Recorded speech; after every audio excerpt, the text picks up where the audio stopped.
शांति शांति शांति।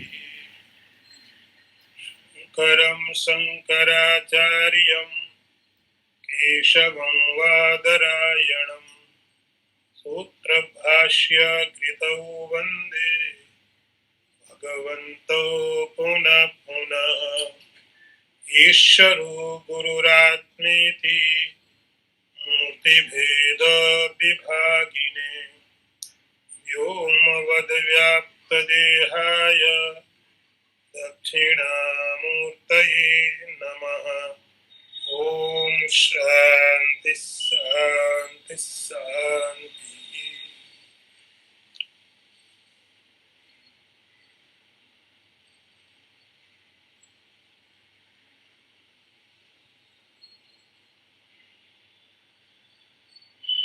तथा वदन्तं शरणागतं स्वं संसार दावा नलतापतप्तं निरीक्ष्य कारुण्य रसाद्र दृष्टयः दद्याद् अभीतिं सहसा महात्मा। मैं एक बार फिर चांटिंग करता हूं। तथा वदन्तं शरणागतं स्वं संसार दावा नलतापतप्तं निरीक्ष्य कारुण्य रसाद्र दृष्टया दद्यात् अभीतिं सहसा महात्मा। अर्थ देखें। तथा वदंतम, इस प्रकार से बोलते हुए को, इस प्रकार के वचनों को सुन करके सद्गुरु उसे ज्ञान उपदेश के लिए स्वीकार कर ले और अभय प्रदान करे। इस तरह से कि मैं तुम्हें ज्ञानोपदेश दे करके इस संसार सागर से मुक्त कर दूंगा। अर्थ फिर देख लीजिए। तथा वदंतम, इस प्रकार से शिष्य जब गुरु के पास जाके बोलता है,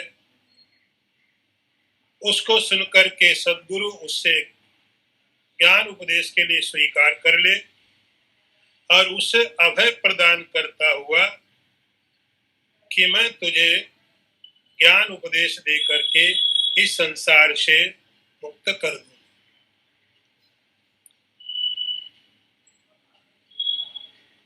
इसके पहले के जो मंत्र थे, उन मंत्रों में हमने ये देखा कि एक साधक किस प्रकार गुरु के पास पहुंचता है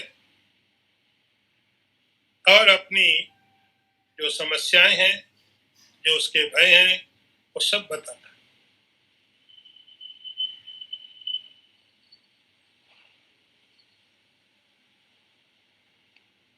इसके आगे की जो प्रक्रिया है, अध्यात्म में सबसे जो महत्वपूर्ण चीज होती है वह होती है गुरु शिष्य का संबंध।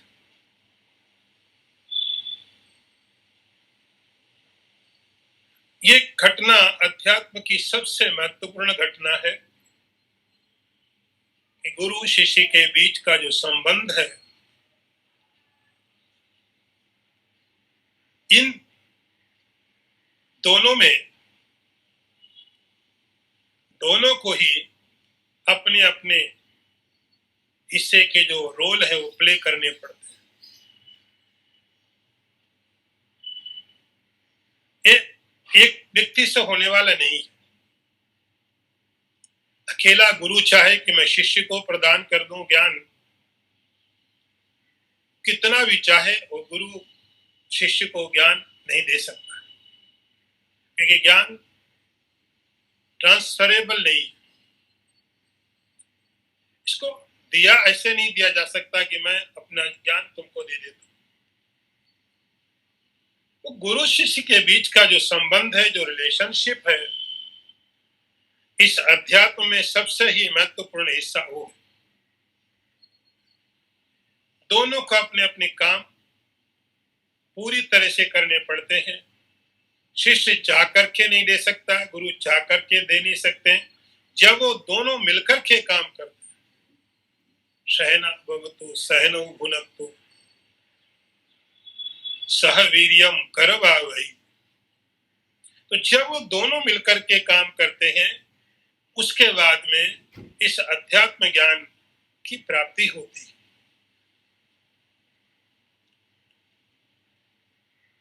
अभी तक हमने जो पाठ देखा है वो ये देखा कि शिष्य किस प्रकार से गुरु के पास में पहुंचता है, शिष्य ने क्या क्या किया, कैसे कैसे गुरु के आश्रम में पहुंचा। तो यहाँ तक जो एक हिस्सा था, हमने एक जो पार्ट था शिष्य वाला, वो हमने देखा। ये शिष्य को ही करना पड़ता है कि गुरु के आश्रम उसको पहुंच करके अपने आप को सरेंडर करना पड़ता है। यहाँ तक जो पार्ट था ये शिष्य का था। जैसे गीता में अर्जुन भगवान को अपना सरेंडर बता देता है, शिष्यस्ते हम साधि माम त्वाम प्रपन्नम।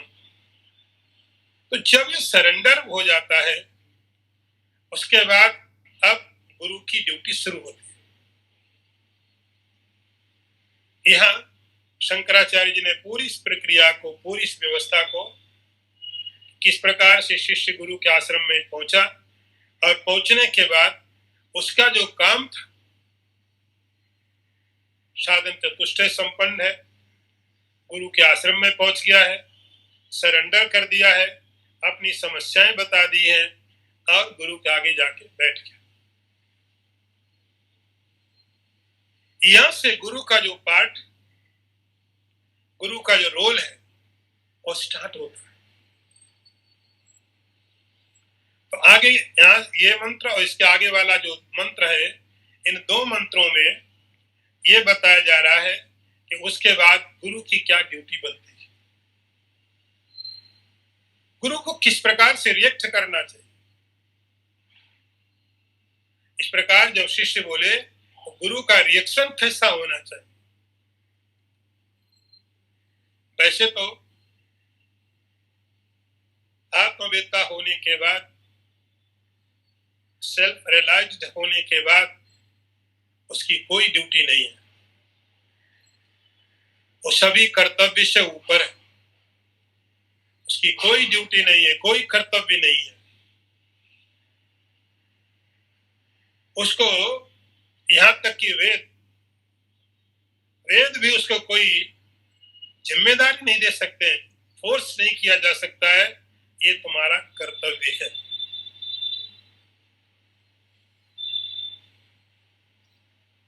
इस तरह से उसको कोई प्रेशर नहीं किया जा सकता, कोई फोर्स नहीं कर सकता है कि आप गुरु का ये कर्तव्य है, कोई कर्तव्य नहीं उसका। लेकिन जब ये शिष्य इस प्रकार गुरु के उस व्यक्ति के आश्रम में पहुंचा, सदगुरु के आश्रम में पहुंचा, वो जो सदगुरु है, जो गुरु है, उसको मालूम है वो भी पहले इसी हालत में था और उस समय में किसी सदगुरु ने उसकी मदद की थी। उस समय में किसी ब्रह्मज्ञानी ने, आत्मवेत्ता ने उसकी मदद की और उसके परिणाम स्वरूप इसको आत्मबोध हुआ, आत्मज्ञान हुआ और अब ये समस्त दुखों से ऊपर उठा हुआ। तो ये उसके अंदर में है कि मैं भी पहले ऐसा ही था, मुझे किसी सदगुरु ने मदद की और आज मैं उन समस्त चीजों से ऊपर उठ करके और इस हालत में आया। वो सोचता है कि जैसे मेरी किसी ने मदद की है और मुझे इस परम आनंद की प्राप्ति हुई है, ऐसे ही मैं भी इसकी हेल्प करूं, मैं भी इसकी मदद करूं। एक बात। दूसरा, उसके अंदर करुणा का सागर है, करुणा का सागर है। इसीलिए उसकी करुणा उसको प्रेशर करती है कि आप इसके ऊपर करुणा करो। कोई शिष्य, उस गुरु का कोई कर्तव्य नहीं, उसकी कोई ड्यूटी नहीं, कोई रिस्पॉन्सिबिलिटी नहीं है, न होने पर भी वह तथा वदंतम शरणागतम स्वम संसार दावा नलताप तप्तम, इस प्रकार से गुरु के पास जब शिष्य पहुंचा और उसने अपनी समस्याएं बताई, तब कहते हैं उस गुरु को चाहिए निरीक्ष कारुण्य रथा दृष्टया दद्यात् अभीतिम सहसा महात्मा। अब उस गुरु का यह कर्तव्य है अपनी करुणामयी दृष्टि से देखे, करुणामयी दृष्टि से देखे। जिस व्यक्ति ने इतनी तैयारी की है, हो सकता है कि कुछ गलतियां भी हो, लेकिन उन गलतियों को छोड़ करके अपनी करुणामयी दृष्टि से देख करके, कारुण्यमयी दृष्टि से देख करके, और उसको अभीतिम दद्यात्, उसको अभय प्रदान करे, उसको निश्चिंत हो जाओ, इस तरह के अभय प्रदान करके उसको स्वीकार कर ले, एक कर्तव्य।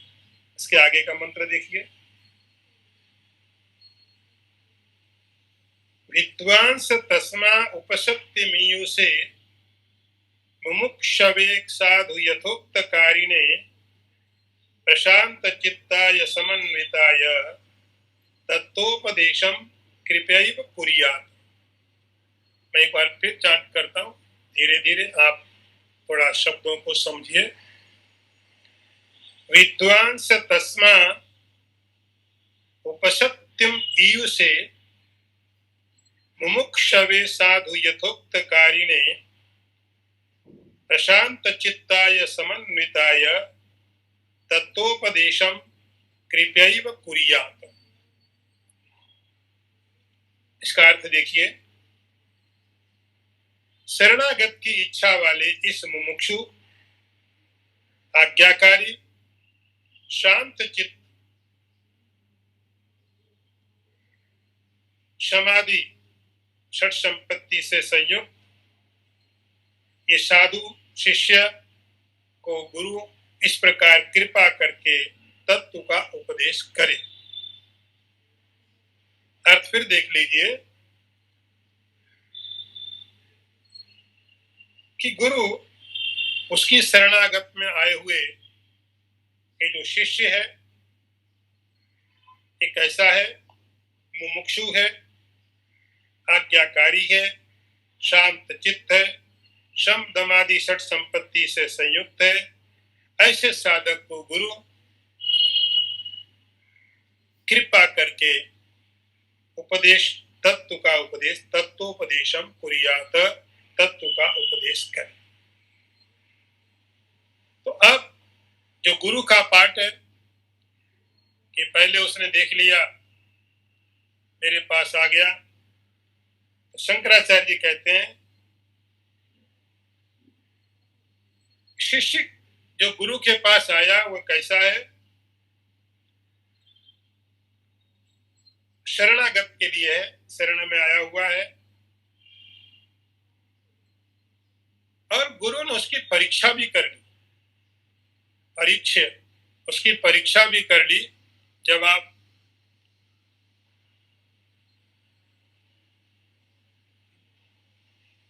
नचिकेता की धर्मराज परीक्षा कर लेते हैं, उसके बाद में ब्रह्म विद्या का उपदेश होता है। तो यहां तक ये जो शिष्य है, इस शिष्य का उन्होंने अच्छी तरह से परीक्षण कर लिया है। ये शिष्य कैसा है? विद्वान है और शरणागत है, शरण में आया हुआ है। क्योंकि गुरु तो चाहता है कि हर किसी को ज्ञान प्रदान कर दिया जाए। गुरु तो चाहता है, ए सेल्फ रिलाइज्ड पर्सन चाहता है हर किसी को नॉलेज दे दिया जाए, हर कोई आनंद को ले ले, क्योंकि ये ऐसी चीज है इसको देने के बाद कम नहीं होता। लेकिन सवाल ये होता है कि चाहने के बाद में जो लेने वाला व्यक्ति है वो ले रहा है कि नहीं ले रहा। इसीलिए गुरु पहले अच्छी तरह से परीक्षण कर लेते हैं। अच्छी तरह परीक्षण करने के बाद उनको लगता है ये शिष्य ज्ञान लेने के लिए तैयार है, ये साधक बिल्कुल ठीक है, मुमुक्षु है, शरणागत है, प्रशांत चित्ताया, और इसका चित्त शांत है। तो जो आपने पीछे साधन चतुष्टय के बारे में सुना, वे समस्त साधन चतुष्टय से संपन्न व्यक्ति है। ये सब गुण उसके बताए गए। साधन चतुष्टय संपन्न है, और संपन्न साधन चतुष्टय होने के साथ साथ में क्या है, उपसत्यम युवसे, ये व्यक्ति शरणागत भी है। कि शरणागत के बिना साधन संपन्न होना अलग बात है, लेकिन साधन संपन्न होने के बाद जब तक गुरु की शरण में नहीं गया, सरेंडर नहीं हुआ, तब तक गुरु उपदेश नहीं कर सकता। तो उसके लिए लिखा यथोक्त कारिणे।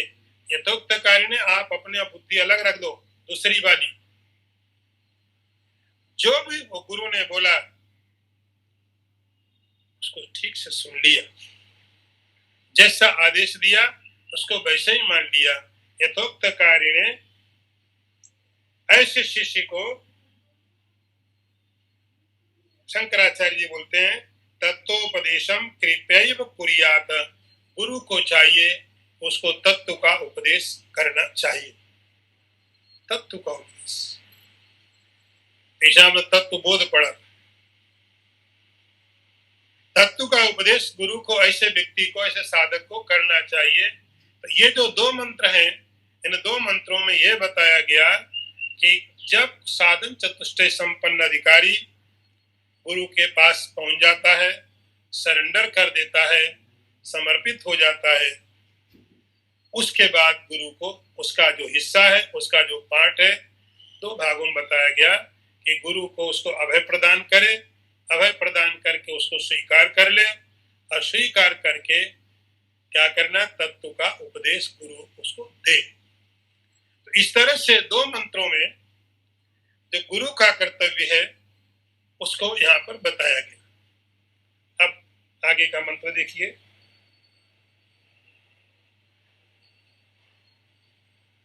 गुरु उवाच, गुरु ने कहा, मां भैष्ट विद्वंस तव नास्ति अपाया, संसार सिंधोस्तरणस्त्युपाया, एनैव याता यतयोस्य पारम, तमेव मार्गम तब निर्दिशामि। मैं फिर इसको पढ़ता हूं, आप ठीक से देखते रहना एक एक। मां भैष्ट विद्वंस तब नास्ति अपायः, संसार सिंधो तरणिस्त उपायः, एनैव याता यतयोस्य पारम, तमेव मार्गम तब निर्दिशामि। अर्थ देखो, गुरु ने कहा, हे विद्वान, मां भैष्ट, डरो मत, तुम्हारा नाश नहीं होगा। संसार सागर से पार जाने का मार्ग है, और जिस मार्ग के द्वारा बहुत सारे यति लोग, साधक लोग इस संसार सागर से पार जा चुके हैं, वही मार्ग, वही रास्ता मैं तुम्हें बता रहा हूं। अर्थ फिर देख लीजिए। गुरु ने कहा, मां भैष्ट, हे विद्वान, डरो मत, तुम्हारा नाश नहीं होगा। इस संसार सागर को पार करने का उपाय है, और इस उपाय के द्वारा बहुत सारे लोग इस संसार सागर से पहले भी पार जा चुके हैं। वही रास्ता मैं तुमको अब बता रहा हूं। ये बहुत ही मनोवैज्ञानिक पूरा का पूरा तरीका है, पूरा मनोवैज्ञानिक एक प्रक्रिया है पूरी तरह से। जैसे कोई रोगी डॉक्टर के पास आता है और बहुत डरा हुआ है, समझ में नहीं आ रहा है कि क्या होगा, तो सबसे पहला काम तो डॉक्टर एक उसको अभय प्रदान करता है। डॉक्टर उसको साइकोलॉजिकली खुश करता है, बोले ऐसा कुछ नहीं है, हो गया, छोटी मोटी बात है, बस 2-3 दिन दवाई लोगे ठीक हो जाओ। तो डॉक्टर उसको बहुत आसानी से लेता है। उसके मनोवैज्ञानिक रूप से उस व्यक्ति के अंदर जो डर है, उस डर को पहले डॉक्टर निकालता है।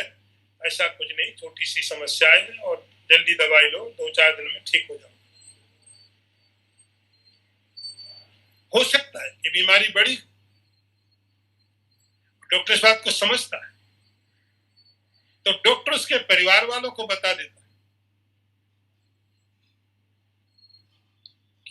स्थिति ऐसी है।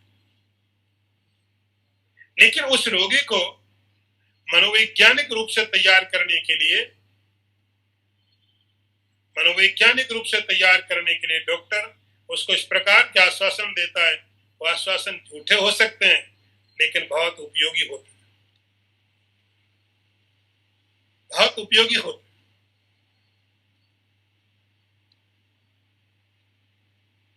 ऐसे ही, क्योंकि सबसे पहले जब गुरु के पास शिष्य पहुंचा है तो उसके अंदर में डर है, चित्त अशांत है, ये व्यक्ति क्या ज्ञान सुनेगा, कैसे सुनने की हिम्मत नहीं पड़ेगी, सुनेगा ही नहीं, क्योंकि मन सुनने नहीं देगा। तो गुरु पहले से ये प्रक्रिया, इस मनोवैज्ञानिक प्रक्रिया का आचार्य लोग उपयोग करते थे। गुरु ने शिष्य को बोला, हे विद्वान, तुम डरो मत, डरो मत। मां भैष्ट, पहली बात तो तुम विद्वान हो, लेकिन तुमने समझा, तुमने इस डर को देख लिया, जो दूसरों को दिखाई नहीं पड़ता है, वो डर तुमने देख लिया है। तो पहली बात यह है कि डर तुमने समझ लिया, तुम विद्वान तो हो,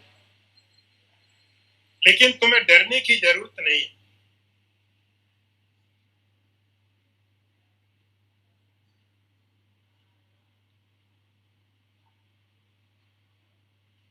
महाभैष्ट विद्वांस नास्ति तब अपाया। अब इस विद्वान का, जो शिष्य का डर किसमें है? इसका डर है संसार की अग्नि जल रही है, संसार दावा नल ताप तप्त, संसार की अग्नि जल रही है।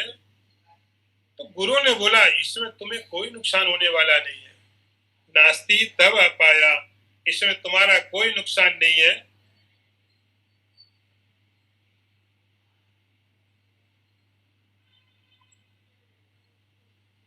तुम्हें किसी प्रकार से कोई डर नहीं है। तो पहली बात, शिष्य के अंदर में एक अभय का प्रदान करना, जिससे उसका चित्त शांत हो जाए और वो शांत चित्त होकर के गुरु की बात को सुनने लग जाए। महाभैष्ट विद्वान सब नास्ति अपाया, ऐसा तुम्हें चिंता करने की जरूरत नहीं है, तुम्हारा नाश नहीं होगा, तुम्हारा कुछ बिगड़ेगा नहीं। तुम्हारे डर का कारण क्या है? ये संसार सागर, संसार सागर कि संसार एक दावागिनी की तरह है। तो गुरु ने बोला, उसकी तुम चिंता मत करो, क्योंकि इसका उपाय है, इसका उपाय है, और उसका उपाय है भी, और मैं जानता भी हूं। संसार सिंधोस्तरणे अस्ति उपाया, इस संसार सागर को पार करने के लिए हमारे पास उपाय है और मैं जानता भी हूं।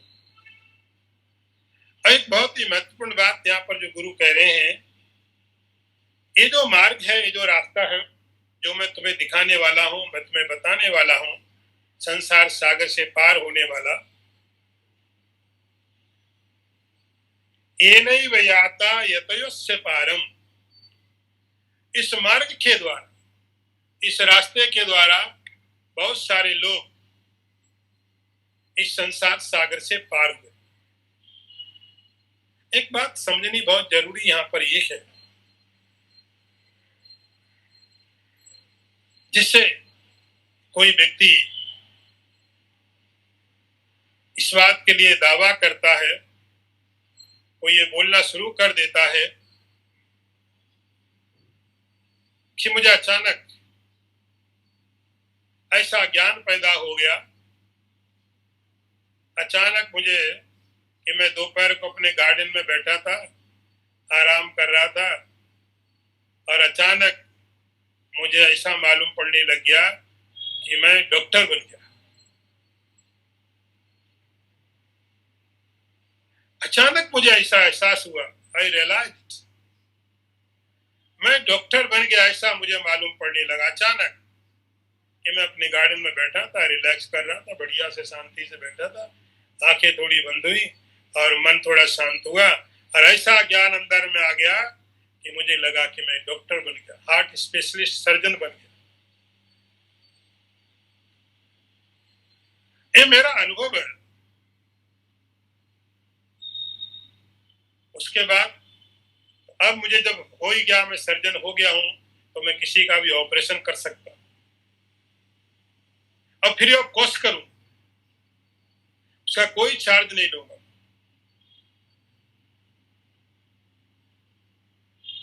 इतना कोई दावा करता है तो भी उस व्यक्ति के पास समझा के ऑपरेशन नहीं कराएंगे। वो व्यक्ति हो सकता है बहुत बड़ा विद्वान हो, बहुत बुद्धिमान हो, बुद्धिमान एक अलग बात,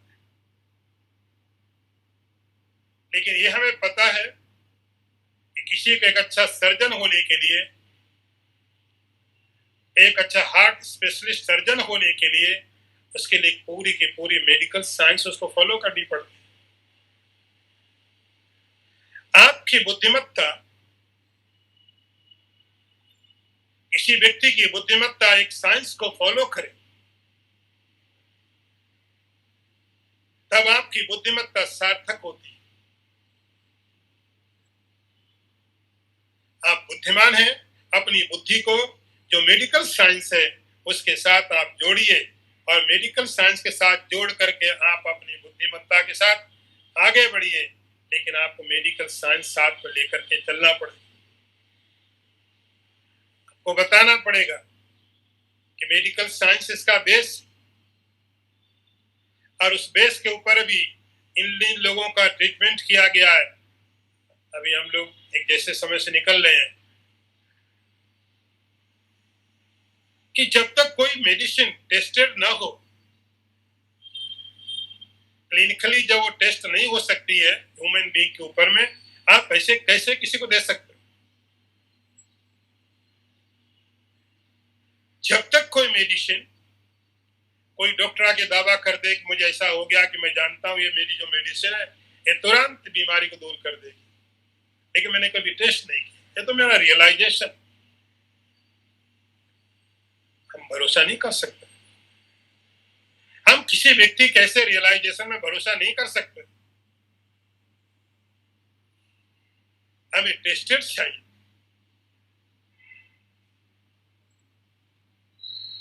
ऐसे ही अध्यात्म में, स्पिरिचुअलिटी में बहुत से लोग आकर के ऐसा ऐसा दावा करने लगते हैं, ये मेरा अपना अनुभव है, ये मुझे ऐसा रियलाइजेशन हुआ है, मैं अपना अनुभव दे रहा हूँ, मैं तुमको ये प्रदान कर दूंगा, मैं मोक्ष प्रदान कर दूंगा, ईश्वर दिखा दूंगा, आत्मदर्शन करा दूंगा। ये सब स्पिरिचुअलिटी के नाम पर धोखा, आध्यात्मिकता के नाम पर धोखा है, और कोई भी बुद्धिमान व्यक्ति उन चीजों में भरोसा नहीं कर सकता। आप बुद्धिमान हैं, अच्छे व्यक्ति हो सकते, लेकिन आपकी बुद्धिमत्ता, आपका अच्छापन शास्त्र के साथ जुड़ा हुआ होना चाहिए। कोई सबूत, कोई साइंस होनी चाहिए आपके पीछे। कोई मेडिकल साइंस है, कोई आप डॉक्टर हैं। ये बात है कि मेडिकल साइंस के हिसाब से आप पढ़िए, थोड़ा और आगे डिस्कवरी कीजिए, आप अपनी बुद्धि को उपयोग करके और डिस्कवरी करिए, लेकिन आपका बेस मेडिकल साइंस होना ही चाहिए। तो जैसे हम एक डॉक्टर के बारे में पहले ठीक से देख लेते हैं, एक डॉक्टर ने मेडिकल सर्टिफिकेट कहाँ से लिया, किसी कॉलेज, यूनिवर्सिटी? तो बोले मुझे कोई जरूरत नहीं है किसी सर्टिफिकेट की, मुझे तो रियलाइजेशन हो गया, हमको किसी सर्टिफिकेट की जरूरत नहीं। ऐसे रियलाइजेशन को आप बिल्कुल भरोसा नहीं कर सकते, कभी भरोसा किया नहीं जा सकता उस पर। वैसे ही अध्यात्म में यहाँ गुरु कहता है जो मार्ग मैं बता रहा हूं वो ऐसा नहीं कि मुझे मेरा इमेजिन है, मेरी कल्पना है। इस मार्ग के द्वारा पहले बहुत लोग जा चुके हैं। ये नहीं वह मार्गेण ये नहीं वह याता यतोस्य पारो। ये मेरा डिस्कवरी मेरी नहीं है, हाँ मैंने इसको रियलाइज किया, लेकिन मैं पहला नहीं हूं। इस मार्ग के द्वारा हमसे पहले हजारों हजारों लाखों लाखों लोग, लाखों साधक इस मार्ग के द्वारा इस संसार सागर को पार कर चुके हैं। ये मार्ग टेस्ट किया हुआ। एनैव मार्गेण यतोस्य पारम।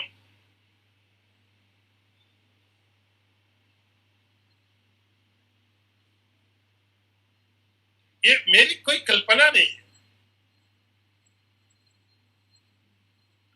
इस मार्ग को हजारों हजारों लोगों ने पार किया, देखा हुआ, आजमाया हुआ। एनैव मार्गेण यतोस्य पारम। तो गुरु कहता है कि अब मेरी जिम्मेदारी है कि मैं शिष्य को यह बता दूं कि जिस मार्ग को मैं कहने जा रहा हूं वो मार्ग मेरी कल्पना नहीं, मेरा इमेजिनेशन नहीं, हाँ मेरा एक्सपीरियंस, लेकिन मेरा अकेले का एक्सपीरियंस नहीं है। मुझसे पहले लाखों लाखों लोगों ने इसी प्रकार से यही रास्ता लिया, यही रास्ता लिया। एनैव याता यतयोस्य पारम। यतय का अर्थ होता जिन्होंने प्रयत्न किया, जिन्होंने कोशिश की, उन सभी लोगों ने इसी के द्वारा कोशिश करके इसको प्राप्त किया है। एनैव याता यतयोस्य पारम तमेव मार्गम तव निर्दिशामि। तो गुरु कहता वही रास्ता, ये कोई कल्पना नहीं है, ये मेरा कोई इमेजिनेशन नहीं है, ये वही मार्ग है जिसके द्वारा हजारों हजारों लोग इस संसार सागर को पार कर चुके हैं। वही मार्ग में और मैंने रियलाइज किया है, वही मार्ग मैं तुम्हें बता रहा हूं। तमेव मार्गम तव निर्दिशामि। वही रास्ता, वही मार्ग हे शिष्य मैं तुम्हें बता रहा हूं, इसलिए तुम्हें डरने की कोई जरूरत नहीं है, निश्चित ही तुम्हारा कल्याण हो जाएगा। ये रास्ता ना तो मैंने तुम्हारे ऊपर टेस्ट करने के लिए बताया कि मैंने देखा और मैं तुम पर टेस्ट कर रहा हूं, टेस्टेड। आगे मंत्र देखिए। अस्ति उपायो महान कश्चित संसार भयनाशनः येन तीर्त्वा भवाम्भोधिं परमानंदम वाप्स्यसि। मैं एक बार फिर पढ़ता हूं। अस्ति उपायो महान कश्चित संसार भयनाशनः येन तीर्त्वा भवाम्भोधिं परमानंदम अवाप्स्यसि। अर्थ देखिए, संसार रूपी भय का नाश करने वाला कोई एक महान उपाय है जिसके द्वारा तुम संसार सागर को पार करके परमानंद की प्राप्ति कर लो। और फिर देख लीजिए, संसार रूपी भय का नाश करने वाला एक महान उपाय है जिसके द्वारा तुम संसार सागर को पार करके परमानंद की प्राप्ति कर लोगे।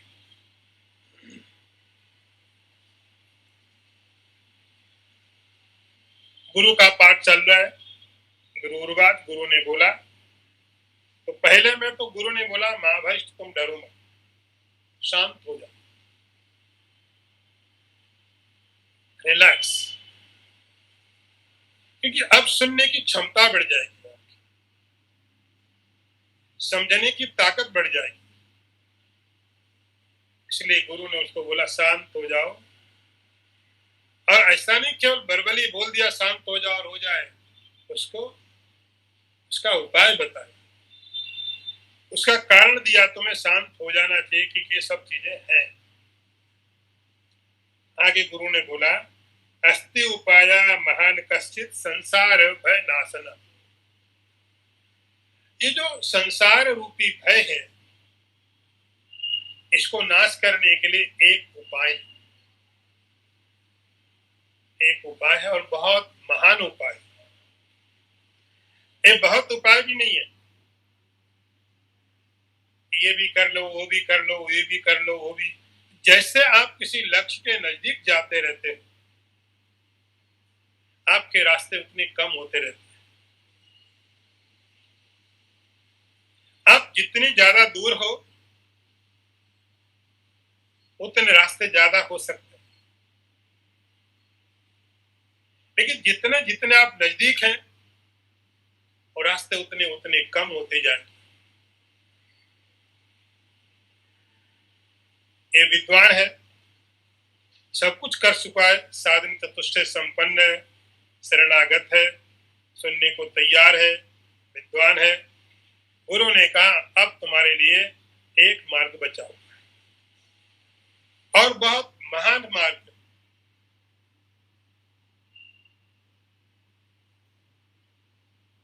इसके द्वारा ही संसार का भय, संसार भय नाशना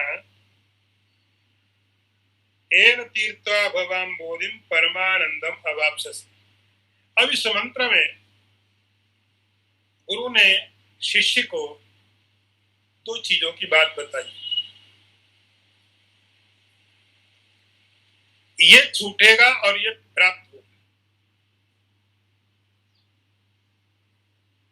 वेदांत में जब आप श्रवण करते हो वेदांत में मोक्ष क्या है, मोक्ष क्या है, तो एक तरीका तय होगा जैसे किसी व्यक्ति के सिर के ऊपर में 50 किलो वजन रखा है और वो 50 किलो वजन से बहुत परेशान है। स्वाभाविक कि 50 किलो वजन सिर में रखे घूमेगा तो परेशानी तो होगी। फिर कोई व्यक्ति उसके सिर का वजन हटा देता है, उसको बहुत अच्छा रिलैक्स लगता है, आराम लगता है कि जो सिर के ऊपर में वजन था वो सिर का वजन हट गया, अभी रिलैक्स लगता है, आनंद आ रहा है, ठीक लग रहा है। लेकिन अब आप ये विचार करके देखो कि जिस सिर के ऊपर में वजन रखा था तब और सिर का वजन हटाने के बाद फर्क क्या पड़ा, उसको मिला क्या, मिला कुछ नहीं, केवल सिर के ऊपर जो वजन रखा था 50 किलो वो हट गया। इतने में उसको बहुत आनंद मिल रहा, इतने में उसको आनंद की प्राप्ति हो रही है कि सिर के ऊपर में जो वजन रखा था वो हट गया। ऐसे ही संसार में होने वाले जो दुख हैं, जो कष्ट है, घृणा है, राग है, द्वेष है, ईर्ष्या है, क्या इन सब से छुटकारा प्राप्त हो जाना ही मोक्ष है? जैसे सिर के ऊपर का भार उतर गया, आप निर्भर हो गए, आपको लगता बड़ा आनंद आ रहा है। जैसे कोई व्यक्ति रोगी हो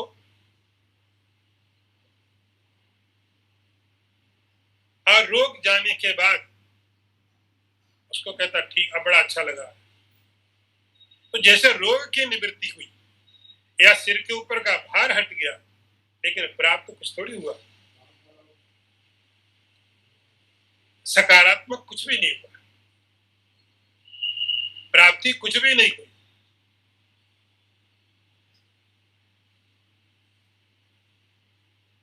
तो मोक्ष का अर्थ केवल इतना नहीं होता है कि जो व्यक्ति संसार में दुख में है, राग में, द्वेष में, घृणा में, वो सब छूट गया, राग द्वेष काम क्रोध मद छूट गए, इतना मोक्ष नहीं है।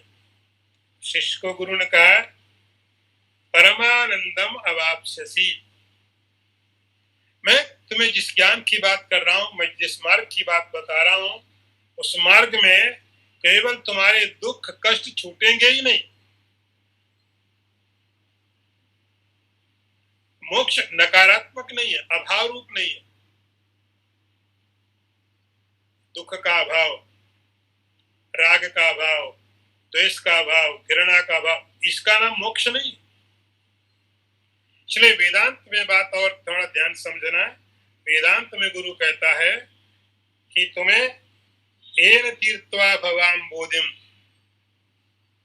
दुख की आत्यंतिक निवृत्ति और परमानंद की प्राप्ति, ये मोक्ष का स्वरूप, ये मोक्ष का स्वरूप है कि दुख की निवृत्ति, केवल दुख की निवृत्ति ये मोक्ष नहीं है। अब कुछ दर्शनों में ऐसे ही समझ के काम किया जाता है कि दुख की निवृत्ति हो गई तो हम मुक्त हो। लेकिन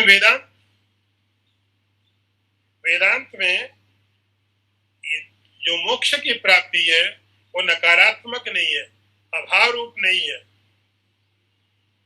कि दुख चला गया, बंधन चले गए, राग चला गया, काम क्रोध मद लोभ छूट गए और अब आप मुक्त हो गए। यहाँ गुरु कहते हैं परमानंदम अवाप्स्यसि,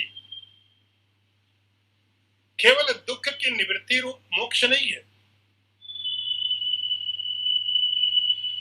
दुख निवृत्ति के साथ साथ में परमानंद की प्राप्ति।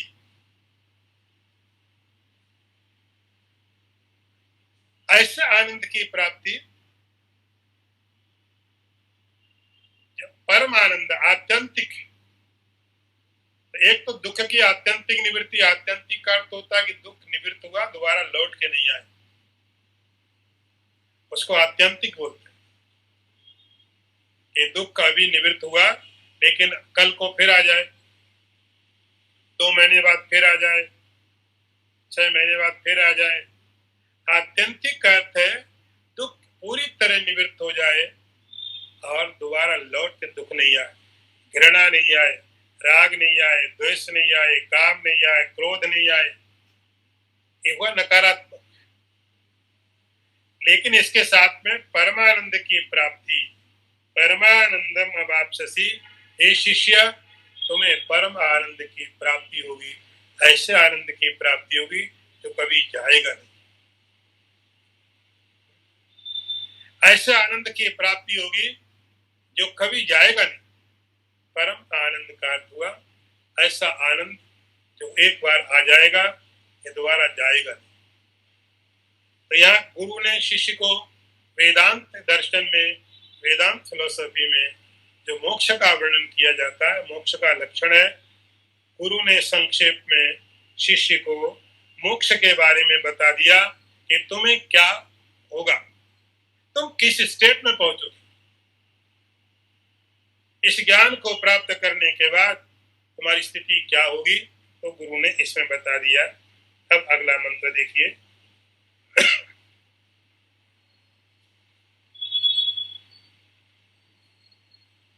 वेदांतार्थ विचारेण जायते ज्ञान उत्तमम येन आत्यंतिक दुख संसार येन आत्यंतिक संसार दुख नाशो भवत्यनु। मैं फिर पढ़ता हूँ इसको। वेदांतार्थ विचारेण जायते ज्ञानम उत्तमम येन आत्यंतिक संसार दुख नाशो भवत्यनु। अर्थ देखिए, वेदांत वाक्यों के अर्थ का विचार करने से उत्तम ज्ञान होता है, जिससे संसार दुख का आत्यंतिक नाश होता है। अर्थ फिर देखिए, वेदांत के अर्थ का विचार करने से उत्तम ज्ञान होता है और जिससे ये फिर संसार दुख का आत्यंतिक नाश हो जाता है। अब ऐसा लगता है कि जब इतना बड़ा लक्ष्य है, इतना बड़ा टारगेट, तो कोई साधन बहुत कठिन होना चाहिए, बहुत कठिन कोई साधन होना चाहिए। ये लक्ष्य बहुत बड़ा। हमने हमेशा ये देखा है कि जो चीज बड़ी होती है उसको प्राप्त करने के लिए हमें साधन भी ज्यादा करने पड़ते हैं। जो ज्यादा चीजें हैं, तो संसार के पदार्थों को प्राप्त करने के लिए हमें बहुत परिश्रम करना पड़ता है, आसानी से थोड़ी मिलते, बहुत कोशिश करनी पड़ती। तो कोई पदार्थ हमको आसानी से नहीं मिलता, प्रयत्न करना पड़ता है, बहुत बहुत प्रयत्न करना पड़ता है। कईयों के लिए 20-20, 25-25 साल लगाने के बाद प्राप्त होते, कई पूरा लाइफ निकल जाता तो भी प्राप्त नहीं होते। तो जैसा हमारा साध्य होता, जैसा लक्ष्य होता है, उस लक्ष्य के अनुसार हम चीज समझते हैं, इसमें प्रयत्न बहुत है। ये प्रयत्न करने के बाद में हमें उसकी प्राप्ति होगी। हम जब मोक्ष की बात आती है, हम अपनी वही लॉजिक यहाँ भी अप्लाई शुरू कर देते हैं। हम वही लॉजिक लगाना शुरू कर देते हैं कि जब मोक्ष की प्राप्ति करनी है तो भी बहुत परिश्रम करना पड़ेगा, बहुत मेहनत करनी पड़ेगी, बहुत कठिन काम है, बहुत कठिन काम है। ऐसा साधन है, हो सकता हमसे संभव ही ना हो, बहुत कठिन होगा। गुरु ने कहा, वेदांतार्थ विचारेण जायते ज्ञानम उत्तमम। ऐसा क्या महान साधन है? गुरु ने कहा, ऐसा महान साधन है वेदांत के अर्थ का विचार। कितना सीधा, कितना आसान। वेदांत के अर्थ का विचार। वेदांत क्या होता है? मैंने आपको कई बार बताई ये बात कि वेदांत का अर्थ होता उपनिषद। वेदांत का अर्थ होता उपनिषद। उपनिषद के अर्थ का ठीक से विचार करना, क्योंकि ये जो रहस्य है, ये रहस्य केवल वेदांत में ही मिलेगा, उपनिषदों में ही मिलेगा। वेदांतार्थ विचारेण जायते ज्ञानम उत्तमम। जैसे हम कलर देखते हैं, रंग देखते हैं, तो रंग देखने के लिए कि नीला, पीला, हरा, एक ही चीज प्रमाण हो सकती है, आंखें। आंखें हैं तो ही दिखाई पड़ता है नीला है, पीला है, हरा है, काला है, व्हाइट है। यदि कोई आदमी अंधा हो, वो व्यक्ति ये नीला है, पीला है, हरा है, काला है, उसके पास ये ज्ञान नहीं होगा। हो सकता है कि वह जो बोले वो सही भी हो सामने में, लेकिन उसकी अथॉरिटी नहीं उस पर। बोल दिया, सही हो भी सकता कभी। तो वो जो सही हुआ है, उसने सफेद को सफेद इसलिए नहीं बोला कि उसको मालूम है, बस हो गया। तो जैसे कलर के लिए एकमात्र आंख ही प्रमाण होती है, आंख से ही आप कह सकते हैं नीला है, पीला है, हरा है, और कोई तरीका नहीं और कोई उपाय नहीं है। आंख है, आंख ही प्रमाण इसमें है। इसी प्रकार से आत्मा में, इस ज्ञान में, इस स्थिति में एकमात्र उपनिषद ही प्रमाण है और कोई प्रमाण नहीं। इसलिए उसको बोला जाता है वेदांत के अर्थ पर विचार करो। एक्सेप्ट आप कर भी नहीं सकते, विचार करने की बात है। वेदांतार्थ विचारेण जायते ज्ञानम उत्तमम, उसको पहले सुन लिया, सुन तो लो, सुनने के बाद में अब आप उस पर विचार करो। विचार करना जरूरी है। वेदांत के अर्थ का जैसे आंख प्रमाण है, वैसे यहाँ पर इस रहस्य में, इस तत्व के ऊपर में एकमात्र वेदांत उपनिषद के जो वाक्य हैं, उनके अर्थ पर आप विचार करो, उसी के द्वारा इसका आपको श्रवण मिलेगा। तो वेदांतार्थ विचारेण जायते ज्ञान उत्तमम, बहुत सीधी सीधी थ्योरी यहाँ की है, बहुत सीधी फिलोसॉफी है, बहुत सीधा सीधा काम है। वेदांत के अर्थ पर विचार कर, और वो विचार वेदांत के अर्थों को स्वीकार करने के पहले विचार, उस विचार के द्वारा ही अंदर से उत्तमम ज्ञानम जायते, उत्तम ज्ञान की उत्पत्ति होगी। उत्तम ज्ञान जो क्या है, उत्तम ज्ञान क्या करेगा?